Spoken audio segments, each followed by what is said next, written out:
Hello दोस्तों, कैसे हैं आप सब। आज की हमारी कहानी है मॉडर्न सास। बूढ़ी घोड़ी लाल लगाम, शायद यही कहा बड़ी बहू ने। सुनते ही सासू माँ ठिठक गई और पलटकर बोली, कुछ कहा तुमने बड़ी बहू? नहीं नहीं, मैंने तो कुछ भी नहीं कहा मम्मी जी। हाँ हाँ, सच में, छोटी बहू ने झिझकते हुए कहा। अच्छा है कि तुमने कुछ नहीं कहा, अगर कहा होता तो शायद जवाब भी मिल जाता। बड़ी बहू नजरें नीची कर खड़ी हो गई और सासू माँ उसे घूरती हुई वहां से निकल गई। सासू माँ के जाते ही बड़ी बहू ने बड़बड़ाना शुरू कर दिया। क्या गलत कहती हूँ मैं? मुझे तो रोक लेंगी, पर बाहर और भी तो लोग हैं जो बातें करते हैं, उनका क्या? उनकी जबान पकड़ो तो माने। सही कहा भाभी, क्या जरूरत है मम्मी जी को पार्लर जाने की? इस उम्र में यह सब शोभा देता है क्या? अरे बुढ़ापे में सठिया गई हैं, कौन समझाए इन्हें। जब कोई बाहर वाला मजाक उड़ाएगा तब समझ में आएगा, फिर रोती हुई आएंगी घर पर। हाँ, हमें क्या, इन्हें खुद का मजाक उड़ाने की लगी है तो शौक से उड़ाएं। हम तो खुश हैं अपनी जिंदगी में। वैसे भी किसे फर्क पड़ता है, पापा जी तो कुछ कहते नहीं। और इस उम्र में कौन सा पापा जी निहार रहे हैं उन्हें, जो इतना सज धज कर तैयार हो रही हैं। यह तो है भाभी, दिया बुझने से पहले फड़फड़ाता है। वही हालत इंसान की बुढ़ापे में हो जाती है। छोटी बहू ने भी बड़ी बहू की हाँ में हाँ मिलाई और दोनों जोर जोर से हंसने लगी। दरअसल बात यह थी कि शोभा जी के पति विमल जी का आज 70वां जन्मदिन था, जिसे वे धूमधाम से मनाकर सिर्फ अपनी पत्नी के साथ मनाना चाहते थे।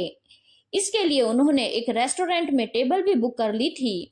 उसके बाद मूवी देखने का प्रोग्राम था। मतलब यह कह सकते हैं कि आज का पूरा दिन शोभा जी और विमल जी साथ बिताना चाहते थे और शोभा जी इस दिन को यादगार बनाना चाहती थी।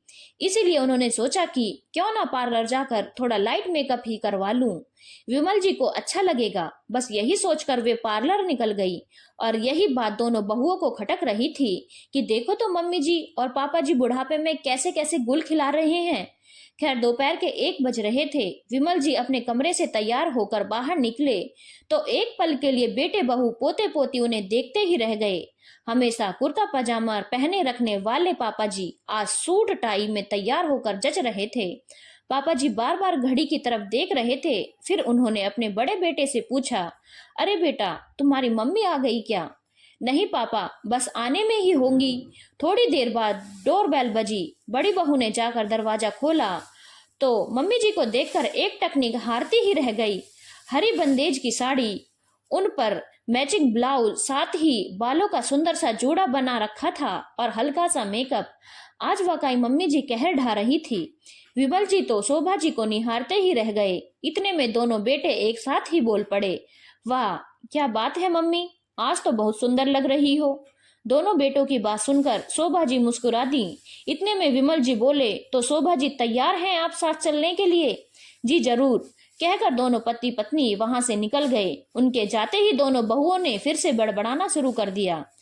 यह क्या शोभा देता है मम्मी जी और पापा जी को? इस उम्र में एक दूसरे का हाथ पकड़ के घूमने जा रहे हैं और तुम दोनों भाई कुछ कहते भी नहीं। और देखा कैसे तैयार होकर जा रहे हैं। इनके पोते पोतियों की शादी की उम्र होने को आई है और उन्हें देखो, कल को यह सब सिखाएंगे अपने पोता बहुओं को। कम से कम पूछ तो लेना चाहिए था हमसे, इसमें गलत क्या है? मम्मी और पापा दोनों पति पत्नी हैं, एक दूसरे के साथ समय बिताना हक है। उसके लिए भला किसी की इजाजत की क्या जरूरत है? और रही बात उम्र की, तो उम्र का क्या है, वह तो सिर्फ एक अंक है। उम्र के साथ क्या भावनाएं बदल जाती हैं?